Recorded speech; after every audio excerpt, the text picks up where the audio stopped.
DPP PDI Perjuangan menggelar agenda peringatan 29 tahun Kuda Tuli di kantor DPP PDIP Menteng, Jakarta Pusat.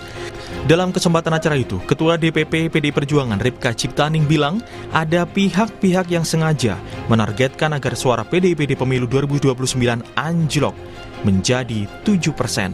Meski enggan menyebutkan spesifik pihak yang dimaksud, Ripka menegaskan dengan situasi yang menekan PDIP itu, PDIP justru akan semakin kuat dan bangkit.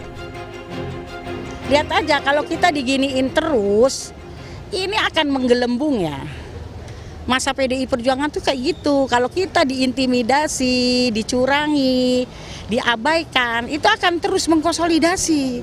Jadi mereka tuh salah hitung lawan kita ini, yang ya siapalah tanda kutip gitu. Itu pasti sudah ada yang deg-deg di belakang saya suruh ngerem. Jadi itu pasti salah hitung, maksudnya kan supaya PDI Perjuangan ini tidak terjadi konsolidasi, supaya kecil, supaya kalah. Saya dengar loh mereka menarget kita 7% 2029, salah hitung. PDI Perjuangan tuh justru kalau diginiin malah terjadi kebangkitan. Bedanya PDI Perjuangan tuh gitu, semakin ditekan semakin dia mengkonsolidasi, salah hitung mereka. Selain soal isu penggembosan hasil suara pemilu, Ripka juga bilang terkait kasus hukum yang menjerat Sekjen PDI Perjuangan Hasto Kristianto, sebenarnya ditarget adalah Ketua Umum PDIP Megawati Soekarnoputri. Tetapi langkah penyerangan politik pada PDIP itu dilakukan melalui Hasto Kristianto. Sebenarnya kan kita tahu sasaran itu sebenarnya Ibu Mega. Partai ini, Hasto itu kan sasaran antara. Dicari-cari salahnya, udah tahu dia tidak merintangi pemeriksaan ya, udah enggak. Kalau suap kan udah tahu Harun Masiku yang nyuap ke Wahyu, kok ini Hasto lagi sih? Kan kemarin kita tahu bahwa dia pleidoynya si Hasto itu sampai kita bisa dudukin loh, itu tinggi banget itu buku, tapi dileplik, diabaikan apa sih ini? Sementara pada saat bimbingan teknis untuk anggota fraksi PDI Perjuangan DPRD seluruh Indonesia, Ketua Umum PDI Perjuangan Megawati Soekarnoputri memberikan arahan. Dia berpesan, partai ini harus makin besar, jangan malah mengecil. Kalian harus merasa sebagai satu keluarga, harus bergotong royong. Kalau bergotong royong begitu, rakyat akan ikut bersama kita, kata Ketua Umum PDIP Megawati Soekarnoputri sesuai rilis yang diterima redaksi Kompas TV. Tidak hanya PDI Perjuangan yang merasa ditarget.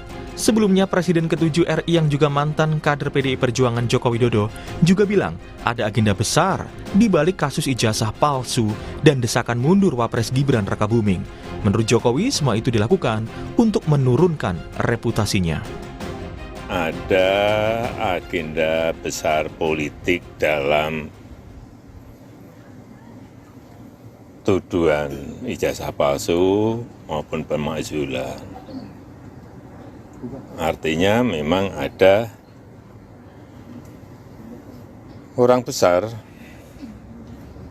ada yang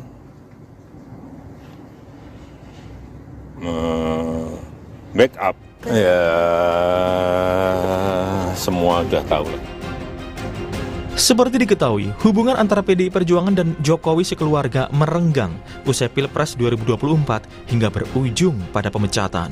Kini, kedua pihak sama-sama kompak mengaku menjadi target pelemahan politik. Apa yang sebenarnya terjadi dan siapa pelakunya? Tim Liputan, Kompas TV.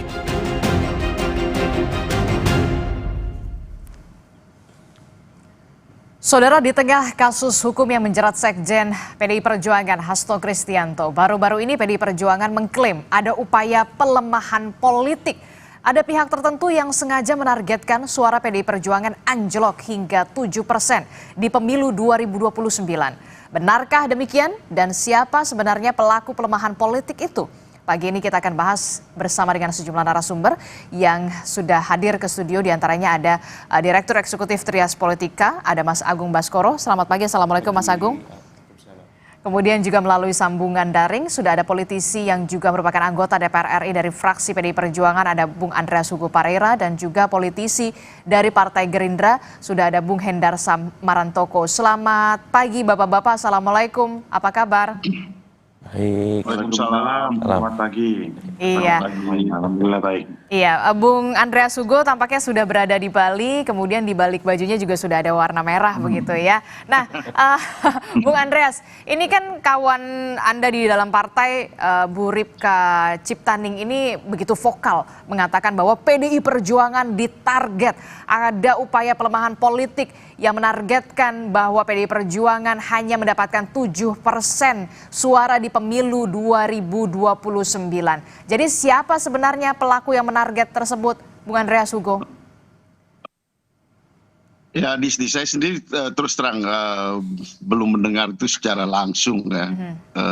Dan juga saya nggak tahu juga, saya belum ngobrol juga sama Mbak Ning sejak kemarin tanggal 27 Juli itu belum sempat ketemu juga. Tapi apa yang disampaikan Mbak Ning mungkin di dalam situasi 27 Juli, kemudian juga dengan pengalaman-pengalaman yang pernah beliau alami, ya secara emosional beliau menyampaikan seperti itu gitu. Jujur saya belum tahu persis dan informasi 7% itu dari mana tapi kalau kita lihat pengalaman di sebelum Pilpres kemarin misalnya gitu, ketika dialognya Mas Andi Wijayanto di salah satu podcast, ya memang ada upaya untuk melakukan pelemahan terhadap PDI Perjuangan, dan itu ya kita rasakan di dalam proses pileg kemarin gitu. Jadi siapa sebenarnya yang berupaya melakukan upaya pelemahan politik itu sebenarnya, Bung Andreas Hugo? Kalau Anda perhatikan dialog podcast dengan dengan Mas Andi Wijayanto kan itu jelaskan di situ bahwa proses itu ada upaya seperti itu di dalam pileg kemarin gitu. Tapi kita kan sudah selesai dengan pileg, kita melakukan ini ke depan, dan saya kira tidak perlu menuduh siapa-siapa, tetapi partai buat PDI Perjuangan justru itu menjadi menjadi kekuatan untuk ya justru kita menjadi lebih solid. Nah, itu yang lebih penting buat PDI Perjuangan, lebih penting karena partai ini dengan sejarahnya yang panjang, saya kira ya kita mempunyai pengalaman-pengalaman yang cukup dalam menghadapi berbagai situasi dan tantangan seperti ini. Ini kalau kata Bung Karno, ini hanya riak-riak kecil di dalam gelombang besar revolusi gitu. Jadi ya ini perjalanan partai politik seperti PDI Perjuangan ini kan dengan pengalaman yang begitu panjang, saya kira hal-hal seperti itu justru memperkuat, menyolidkan PDI Perjuangan sebagai ya suatu kekuatan politik, sebagai suatu partai politik yang juga di dalam sistem ya politik Indonesia kita bekerja secara demokratis, tidak dengan cara-cara yang otoritarian seperti itu. Oke, jadi Anda juga merasakan bersama dengan teman-teman PDI Perjuangan bahwa memang sudah ada upaya pelemahan politik, menargetkan atau membidik PDI Perjuangan yang kalau kata mengambil kutipan dari Bu Ripka Ciptaning, bahwa yang sebenarnya ditarget tuh Bu Mega, tapi kenapa kemudian menyasarnya ke Bung Hasto begitu. Ini juga ada kaitannya. Saya nggak tahu persis apa itu pandangan dari Mbak Ripka Ciptaning, tetapi saya kira kami lebih bekerja sebagai organisasi, bahwa ada upaya-upaya seperti itu kita anggap sebagai tantangan gitu. Hal yang ya pernah terjadi di dalam politik Indonesia, kami pernah mengalami itu di dalam masa Orde Baru, dan itu pengalaman sejarah yang pernah kami alami sebagai partai politik gitu. Tapi ya kita tahu bahwa kita masuk di dalam alam demokrasi seperti ini, kita melihat partai-partai yang lain itu sebagai partner in competition. Jadi kita berkompetisi di dalam ya, tapi kita juga berpartner untuk membangun demokrasi gitu. Cara berpikir seperti itu kan cara berpikir otoritarian gitu, bahwa mau mematikan yang lain, kemudian mengerdilkan yang lain. Nah, saya kira itu pola-pola berpikir seperti itu kita harus tinggalkan. Dan saya kira PDI Perjuangan adalah partai yang demokratis, kita bekerja di dalam sistem yang demokratis, dan itu yang kita lakukan gitu. Bahwa ada upaya-upaya seperti itu, ya kita anggap sebagai tantangan. Oke, jadi itu adalah upaya yang biasa dilakukan otoritarian begitu ya, untuk bisa mengkerdilkan, kemudian melemahkan. Nah, dari Bung Hendarsam sendiri, dari Partai Gerindra, bagaimana merespon soal ada partai yang kemudian dibidik lah, dilemahkan lah, dan segala macam. Bagaimana Bung Hendarsam melihat ini? Ya, ketika saya membaca dan mendengar apa yang dikatakan oleh Mbak Ning tadi, saya mencoba mencernanya ya kan. Mencoba mencernanya, mencari apakah ini memang relate dengan situasi yang ada pada saat ini atau tidak ya kan. Yang pertama tentunya pemilu masih sangat jauh. Ya, masih 4 tahun lagi kurang lebih, malah lebih. Jadi untuk menciptakan suatu kondisi atau ke arah sana itu tentunya kayaknya kita mikirin apa namanya, bagaimana pembangunan dan program-program pemerintah ini bisa berjalan dulu lah, ya kan. Dari sisi kami seperti itu. Yang kedua juga aturan mainnya juga kan belum jelas. Saat ini dengan ada putusan MK yang memisahkan antara pilpres dengan apa namanya itu pilkada kan gitu kan, dan juga pileg, ini tentunya kan akan ada aturan main yang tentunya juga berbeda, dan itu belum akan diputuskan bersama-sama oleh teman-teman di DPR ya kan, termasuk juga dari PDIP sebagai partai pemenang malah kan di situ. Jadi agak menurut saya ya mungkin hanya apa namanya itu ungkapan hati dan emosional dari Mbak Ning pada saat refleks apa namanya ya.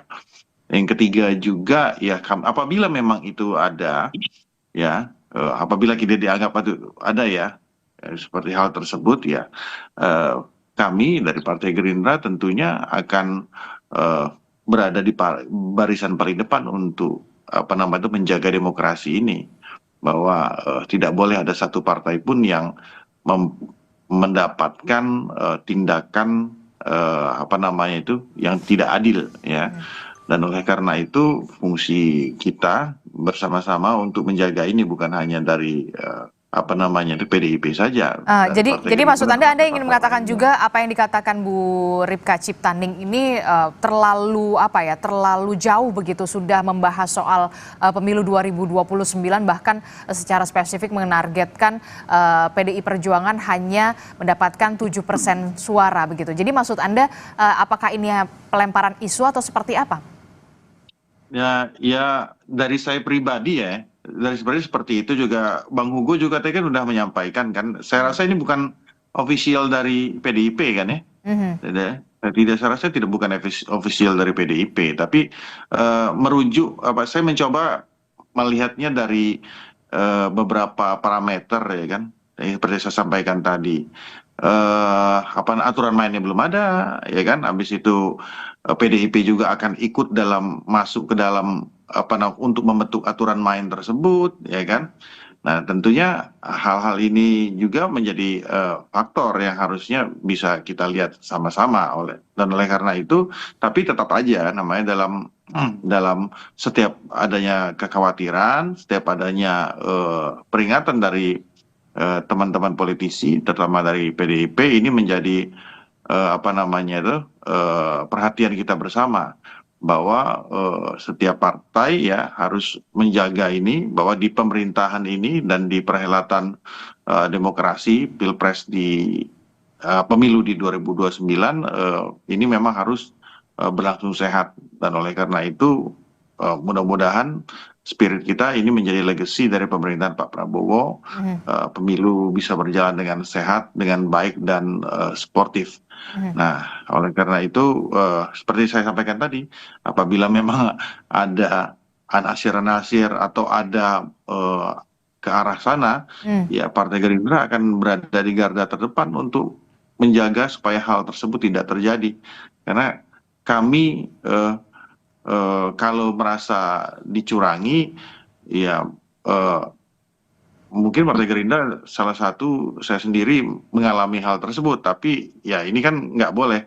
Kalau kita pernah disakitin, jangan juga pernah menyakiti orang lain gitu loh. Karena tahu rasanya disakitin gimana. Karena lagi ngomong sakit menyakiti begitu ya, saya tanya ke Bung Andreas Hugo. Bung Andreas Hugo, ini kenapa kemudian Mbak Ning tuh kayaknya merasa tersakiti banget, merasa kecewa banget sampai kemudian mengungkapkan seperti itu, membidik, ada yang membidik, ada yang menarget 7% suara di 2029 dan sebagainya begitu. Sakit hati kenapa begitu? Ada yang kecewa kenapa? Ungkapan kecewaan apa sebenarnya, Bung Andreas?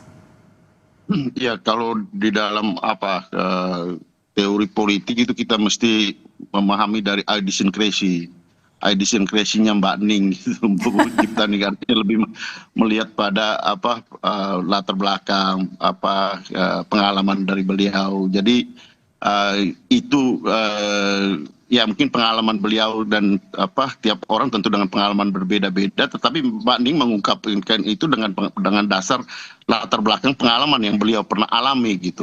Saya kira itu lebih tepat, dan mungkin lebih tepat bertanya kepada Mbak Ning sendiri gitu dengan pengalaman-pengalaman beliau. Tetapi ya, kita bicara ini di dalam konteks kepartaian, bagaimana menghadapi situasi seperti itu, bahwa bukan tidak mungkin itu terjadi gitu. Karena pengalaman-pengalaman itu adalah refleksi daripada situasi yang pernah terjadi dan mungkin akan terjadi juga gitu. Sehingga apa yang disampaikan Mbak Ning juga ya perlu kita ambil sebagai referensi untuk warning gitu terhadap situasi yang mungkin terjadi, bahwa di dalam sistem yang demokratis pun mungkin ada orang yang berpikir authoritarian gitu, dan itu bisa terjadi gitu. Dan untuk itu ya kita perlu untuk mengantisipasi, perlu untuk melihat bagaimana kemungkinan itu bisa terjadi di dalam sistem seperti ini. Oke, saya ke Mas Agung Baskoro dulu, Bung Andreas Hugo dan juga Bung Hendarsam. Ini kan cukup menarik begitu ya, dengan ungkapan kalau dikatakan Bung Hendarsam ini mungkin hanya pernyataan pribadi Mbak Ning saja, tapi kemudian saya mencari juga di portal online di kompas.com, ternyata Bung Guntur Romli juga mengatakan hal yang sama begitu ya, bahwa memang PDIP ditarget hanya dapat 7% suara. Ada upaya menyerang partai yang terus terjadi. Apa yang sebenarnya bisa dibaca dari pernyataan dua kader dari PDI Perjuangan ini soal target-mentarget, bidik-membidik begitu ya, khususnya di PDI Perjuangan? Ya, pertama kalau dilihat dari konteks statement itu berdiri, saya memang tidak bisa menafikan ada kaitan dengan kasus hukum Mas Hasto. Yang kedua juga konteks yang berkelindan, PDIP sekarang kan tidak dalam posisi berkuasa ya. Dan yang berkuasa hari ini dalam konteks sekarang Kim Plus semacam itu. Dan ada memori-memori masa lalu yang muncul, ya asumsikan. Jadi erat kaitannya dengan penguasa? Udah tulilah semacam itu kemarin konteks statement itu berdiri, dan tidak bisa dilepaskan dari penguasa juga, karena kekhawatiran itu menjadi wajar karena PDIP sedang tidak berkuasa. Jadi sah-sah saja. Cuman supaya objektif, kita juga harus melihat bahwa mundurnya atau turunnya suara partai di pileg itu ada banyak faktor, Mbak Adis. Bukan hanya sebatas dari eksternal ya. Ada ancaman dari penguasa atau kekuasaan, ada konteks di mana ya lagi dan lagi kita tahu ada banyak kasus hukum yang sekarang berkelindan dengan kader-kader PDIP. Nah, dari internal itu apa biasanya? Kalau berkaca dari pemilu legislatif 2024, pertama itu yang menyebabkan suara PDIP turun ada split ticket voting, saya pikir. Split ticket voting. Jadi ada perpindahan pemilih yang tidak konsisten ketika dia memilih PDIP tapi tidak memilih Ganjar. Dan dalam konteks ini misalkan magnet figur Ganjar itu gagal merepresentasikan PDIP itu sendiri, sehingga akhirnya suara itu terpecah, dan terbukti dari banyak temuan survei-survei kredibel, pemilih PDIP itu tidak solid memilihkan dukungannya ke PDIP gara-gara capresnya kurang pas mewakili PDIP itu sendiri. Yang pertama itu. Yang kedua, juga faktor lain soal misalkan strategi kampanye, soal kemudian bagaimana caleg itu punya kinerja yang baik di dapil. Jadi ada banyak faktor sebenarnya. Tapi kalau misalkan diarahkan satu faktor saja, menurut saya kurang pas juga gitu. Karena seakan-akan caleg-caleg ataupun alek-alek PDIP sudah perform semacam itu. Dan ini jadi masukan juga ke partai bagaimana kemudian ke depan mengkonsolidasikan semua kader agar kinerjanya optimal di dapil dan tidak dibajak dalam tanda petik, tergiur dengan godaan-godaan dari partai lain untuk dinaturalisasi. Anda melihat ada tren ke sana, ada tren naturalisasi dalam tanda kutip ya, begitu ya, atau pergantian partai begitu setelah 2025 ini, karena memang PDI Perjuangan dalam tanda kutip tidak lagi berkuasa. Mungkin saja, tapi kan PDIP ini partai kader. Kader-kadernya juga kader-kader yang sudah matang dan bertungkus lumus dengan ideologisasi banteng itu. Sehingga ketika ingin membujuk kader-kader yang sudah solid ini tidak mudah, tapi sangat mungkin. Karena hari ini PDIP tidak berkuasa. Kemudian partai-partai yang ada di kekuasaan berupaya merayu karena susah mengalahkan di dapil. Yang paling mudah kan merayu dan menggoda mereka untuk pindah. Istilahnya ini big transfer, Mbak Adis. Ya transfer besar untuk membajak mega bintang semacam itu. Ya sah-sah saja asal proses yang dilakukan transparan dan tidak ada intimidasi apapun ya. Yang penting memang suka sama suka istilahnya, ada concern di sana, ya nggak ada masalah. Ini yang perlu dicegah oleh PDIP agar tidak terjadi migrasi massal dari alek-alek yang berkualitas di tiap dapil tidak pindah ke partai-partai yang berkuasa hari ini. Yang sedang berkuasa Betul. hari ini. Jadi kalau ada intimidasi ya wajar lah gitu. Ancaman semacam itu dalam setiap pemilu mesti ada. Sehingga untuk meminimalkan itu dengan ekosistem demokrasi yang seperti sekarang kayaknya agak susah. Kalau misalkan terstruktur sistematis dan masif kecurangannya, Mbak Adis.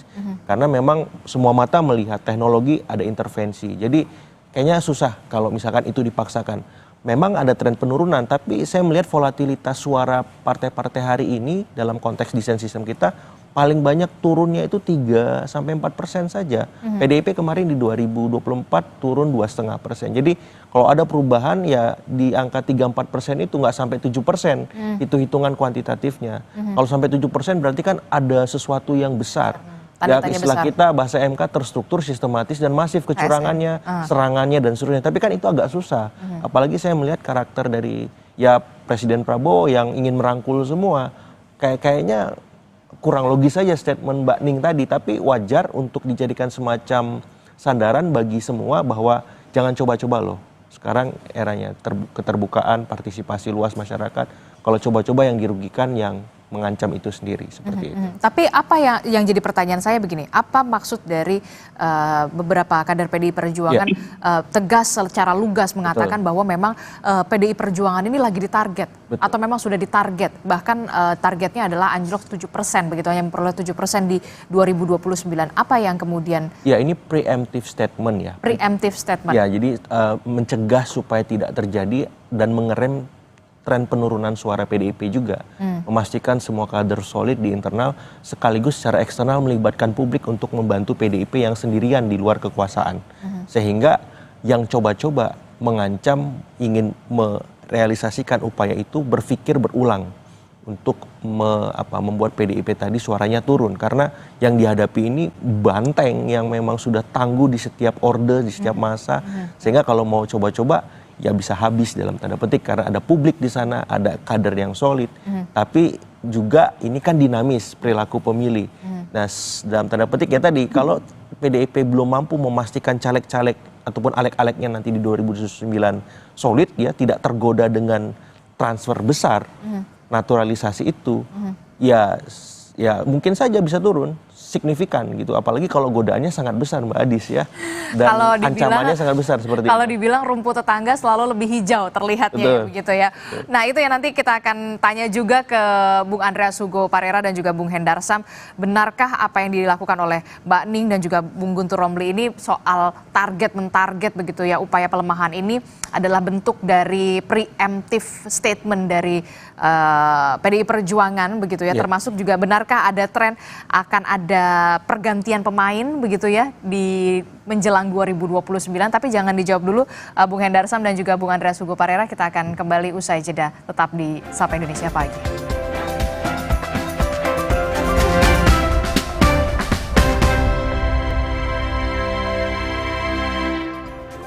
Terima kasih Anda masih bersama kami, Saudara, di Sapa Indonesia Pagi. Masih membahas soal PDIP ditarget hanya mendapatkan bahkan anjlok suaranya di 2029 7%. Benarkah demikian dan siapa yang kemudian menarget PDI Perjuangan untuk dilemahkan?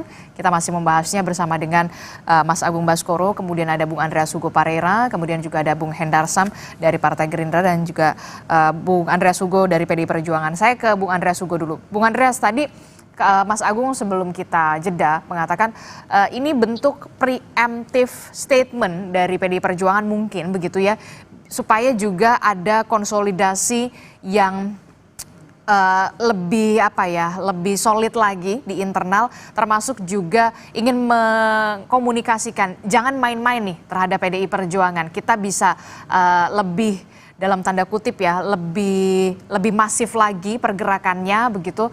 Benarkah demikian? Anda setuju, Bung Andreas Hugo? Ya, tadi kan saya udah katakan bahwa ya bahasa lainnya itu warning lah, mengingatkan sesama kader, dan dengan bahasa yang lain apa yang disampaikan oleh Mas Agung Baskoro tadi preemptif, ya itu adalah pengertian yang kurang lebih sama lah gitu, dalam arti bahwa ini menjadi satu cara untuk ya juga PDI Perjuangan mengkonsolidasi diri menghadapi berbagai tantangan. Kenapa? Karena tadi yang saya katakan juga bahwa referensi pengalaman ya orang seperti Mbak Ning dan banyak kader-kader senior termasuk kami yang senior, ya pengalaman-pengalaman sebelum reformasi, kemudian di dalam perjalanan politik, bahkan ya kalau tadi saya katakan pada saat Pilpres 2024 kemarin kan diskusi atau dialog di podcast yang disampaikan oleh Andi Wijayanto itu satu fakta yang juga diungkapkan bahwa ada upaya seperti itu gitu. Jadi memang kalau kita lihat dari pengalaman ini, ya hal yang biasa di dalam partai politik, kita menjaga, mempersiapkan diri, mengkonsolidasi partai, menyolidkan kader-kader partai, supaya melihat bahwa tidak semua pengalaman perjalanan politik itu semuanya indah gitu. Tetapi ada tantangan-tantangan yang harus dihadapi, dan itu biasa di STIK. Oke, termasuk juga PDI Perjuangan biasa di luar, biasa di dalam juga ya, jadi nggak ada masalah gitu. Anda mau mengatakan seperti itu, Bung Andreas? Ya itu Adisti juga mengatakan seperti itu, dan itu pengalaman kami gitu. Oke, termasuk juga soal apa yang harus diantisipasi soal pergantian pemain begitu ya. Mungkin juga ada potensi untuk membidik kader-kader atau kepala daerah legislatif yang dalam tanda kutip cukup berkualitas di PDI Perjuangan. Akan ada tren pergantian atau pertukaran pemain di sana begitu ya, pertukaran pemain partai politik dalam tanda kutip begitu. Apa antisipasi dari PDI Perjuangan? Karena sudah tidak lagi berkuasa begitu di masa sekarang. Nah itu yang saya katakan tadi gitu, artinya kami melihat politik ini di dalam kerangka kerja yang demokratis, bagaimana kita membangun sistem yang demokratis, baik itu pemilunya maupun di dalam sistem proses pemerintahan politik, pemerintahan ini di dalam perjalanan waktu. Tetapi ya tentu dengan segala macam situasi seperti yang Adisti sampaikan dan apa yang mungkin terjadi, ya kita selalu melihat ya kemungkinan itu, dan saya katakan tadi kami melihat partai yang lain itu sebagai partner dalam berkompetisi gitu kan. Kita berkompetisi, tapi kita juga berpartner untuk membangun Indonesia yang lebih baik, membangun sistem yang demokratis ini gitu. Tetapi ya bagaimana bahwa di dalam sistem yang demokratis ini juga mungkin ada yang berpikir dengan cara berpikir yang otoritarian, yang ya tentu ya kita itu adalah tantangan, dan bagaimana kita menghadapi itu gitu. Jadi ini hal yang di politik itu tidak semuanya manis dan indah, bukan tidak kita ada di dalam surga yang kemudian hanya untuk dinikmati, tapi bagaimana kita bekerja dan berjuang gitu. Makanya namanya PDI Perjuangan, Adisti. Oke, baik, namanya PDI Perjuangan ya, bukan diperjuangkan begitu ya. Oke, saya ke Bung Hendarsam. Bung Hendarsam, tadi kalau kata Mas Agung mengatakan mungkin ini jadi upaya atau bentuk kekhawatiran PDI Perjuangan terhadap penguasa. Bagaimana kemudian Anda merespon ini, melihat ini? Penguasa itu yang mana juga, kita di DPR juga nggak berkuasa, pasal kita partai ketiga, cuma nomor 3 gitu ya, di bawah PDIP dan di bawah Golkar kan gitu kan. Presidennya iya gitu, tapi dari sisi parlementer kita partai ketiga tidak bisa mendominasi juga di sana. Apalagi dinamika yang terjadi di DPR, ya Bang Hugo tahu sendirilah ya kan, nggak ada yang bisa saling tidak ada yang bisa mendominasi ya, semua tentunya mempunyai suara yang sama. Bahkan PDIP tercatat sebagai ketua DPR saat ini, partai terbesar kursinya di sana. Jadi teman-teman dari PDIP tentunya bisa memungkinkan untuk mendrive ini, ya kan, berpotensi untuk mendrive ini ke arah yang lebih baik, ya kan, menguntungkan semua pihak dibanding kami dari Gerindra malahan, kan kayak gitu ya, karena dominannya posisi PDIP dan teman-teman PDIP yang sudah sangat berpengalaman dan vokal di DPR, kan tentunya sangat-sangat menentukan dalam hal tersebut. Jadi kalau kami melihatnya bahwa ya mungkin itu salah satu cara dari teman-teman kader PDIP, Mbak Ning, juga untuk memecut sebenarnya, ya kan, ke arah lebih ke internal sebenarnya, ke internal. Jadi ya jadi refleksi kami juga bahwa kami juga harus hati-hati juga, jangan sampai juga nanti kami dicurangin malah. Jadi merasa ditarget juga gitu maksudnya. Iya, biasa dicurangin nggak bisa nyurangin, jadi nggak ngerti caranya nyurangin itu gimana gitu loh. Oke, saya ke Mas Agung. Kita bicara, maksudnya gini kan, Adis, maksud saya kan gini kan, harusnya kan kalau secara ngelihat yang kemarin, ya kan, ngelihat hasil pemilu kemarin kan harusnya linier kan ya, Gerindra dan Pak Prabowo itu harusnya linier gitu loh, ya kan, di mana-mana kayak gitu. Ini kan pemenangnya Pak Prabowo, ya kan, ketua tapi penguasa parlemennya tetap PDI Perjuangan begitu ya? Iya kok. Ya makanya disolidkan begitu PDI Perjuangan dan Gerindra gitu ya, biar makin. Oke, saya ke Mas. Kita dongkol juga gitu loh. Ini harusnya kan rumusnya nggak gitu loh, ya kan. Tapi kita tahu sebenarnya gitu, kita juga dicurangin juga gitu.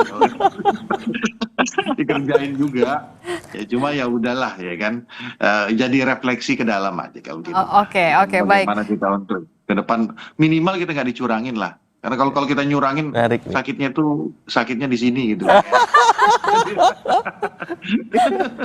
Mas Agung gimana? Iya, menarik statement Bang Hendar Sam ini, karena Gerindra merasa dalam tanda petik kemarin dimainkan, dicurangi semacam itu, dan ini bisa jadi pembelajaran juga di 2029. Tapi begini, ada pola, nggak tahu pola ini apakah bisa ajak atau tidak. Setiap periode kedua partai pemenang itu kemudian bisa memenangkan presiden, itu kemungkinan dia menjadi pemenang di pemilu berikutnya sangat besar. Ambil contoh di 2009, Demokrat mengajukan Pak SBY sebagai presiden, Demokrat menjadi juaranya Pileg. Kemudian di periode kedua, Pak Jokowi bersama PDIP, PDIP-nya jawara Pileg. Nah, Gerindra ini terancam juara satu dan mengancam PDIP untuk bisa memenangkan pertarungan Pileg di 2029. Ketika misalkan Pak Prabowo maju di term kedua, dan kemudian potensi Gerindra untuk mengalahkan PDIP menjadi jawara sangat besar, seperti itu. Itu yang pertama.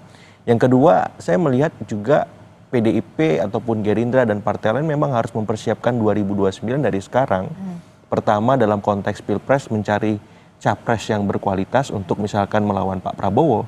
Artinya mau nggak mau PDIP harus punya capres. Dari sekarang, berjuang dari sekarang. Mempersiapkan. Karena yang dihadapi ini koalisi besar kan. Koalisi besar, betul. Yang kedua di Pileg, PDIP harus mempersiapkan caleg-caleg berkualitas di semua dapil. Minimal mempertahankan alek-alek yang sudah terpilih sekarang.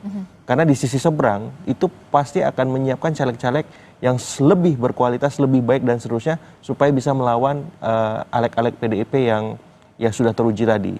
Dan yang ketiga, memastikan penyelenggara, supaya penyelenggara ini ya bisa profesional, bisa proporsional.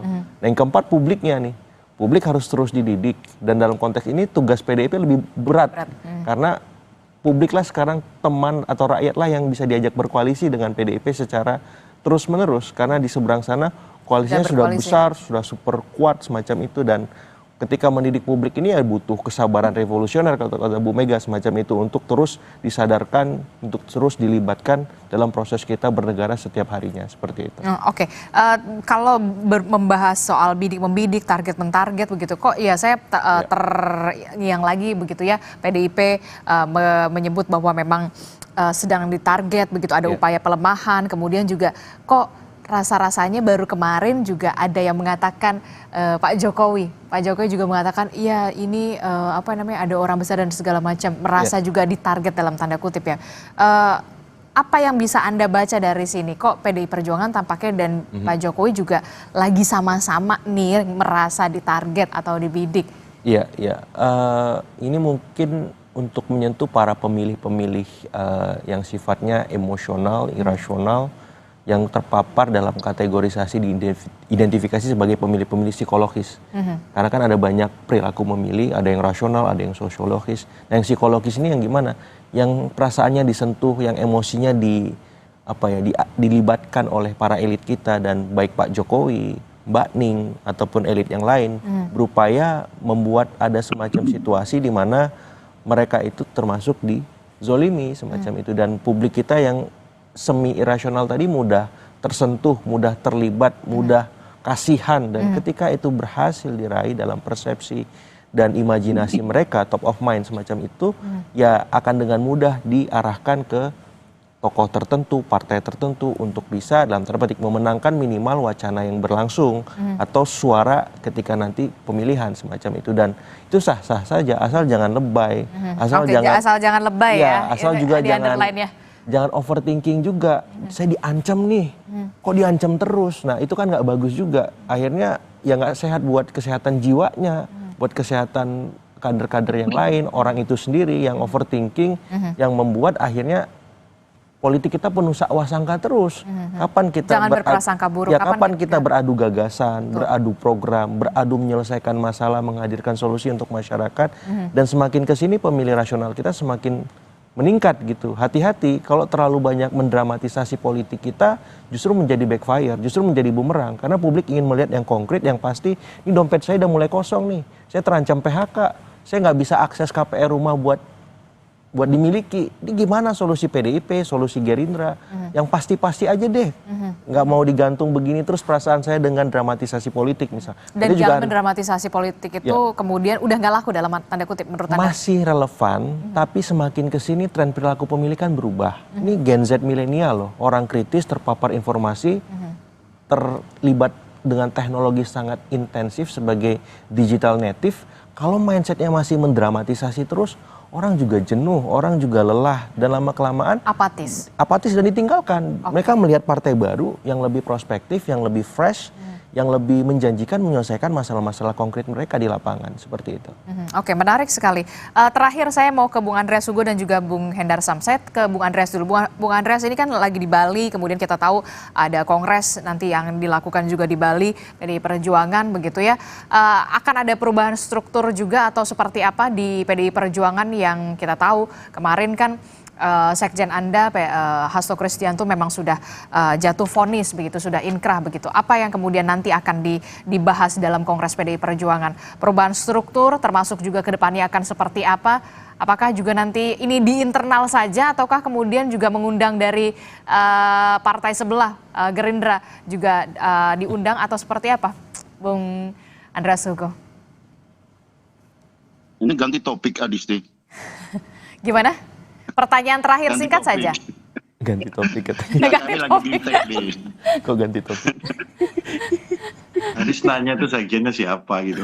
Iya, itu maksud saya. Apakah itu juga dibahas juga di kongres nanti kan? Termasuk soal kesulitan kan? Iya. Hadis mau ganti topik. Supaya nggak target 7% itu tidak terlaksana atau tidak terwujud begitu kan? Bung Andreas. Kita lagi BIMTEK ya Adisti, ini bimbingan teknis untuk anggota DPR, baik DPR RI, DPR kabupaten, kota dan provinsi. Itu aja. Nggak ada, yang lain nggak ada soal perubahan struktur dan segala macamnya? Ya nanti kita lihatlah nanti. Oke, baik. Masih malu-malu tampaknya tidak mau men-spill secara tipis-tipis begitu ya. Terakhir Bung Hendar Sam, singkat saja. Ya bahwa apa yang satu ya saya ngulang lagi ya masih sangat jauh, masih 4 tahun lagi. Ya, habis itu juga instrumen apa namanya aturan mainnya juga masih belum jelas gara-gara MK ini kita semua pusing juga kan gitu ya. Putusan MK itu memisahkan antara apa nama itu apa namanya lokal dan pusat itu bagaimana habis itu saya sendiri sebagai orang hukum mencari rekayasa konstitusinya apalagi mau direkayasa lagi gitu. Jadi dengan waktu yang begitu mepet seperti ini belum lagi juga hal-hal lain ya kalau tren putusan MK itu sendiri saat ini sudah bagaimana banyak sekali apa nama itu kewenangan-kewenangan daripada Bawaslu itu diambil alih oleh MK. Ya kan itu jadi faktor yang tentunya nggak bisa, unpredictable, semua ini unpredictable semua buat kita. Jadi itu menjadi apa namanya itu warning juga bagi kami sendiri bahwa akhirnya kita mikir juga jangan-jangan Gerindra ini ke depan mau dicurangin juga kan gitu kan.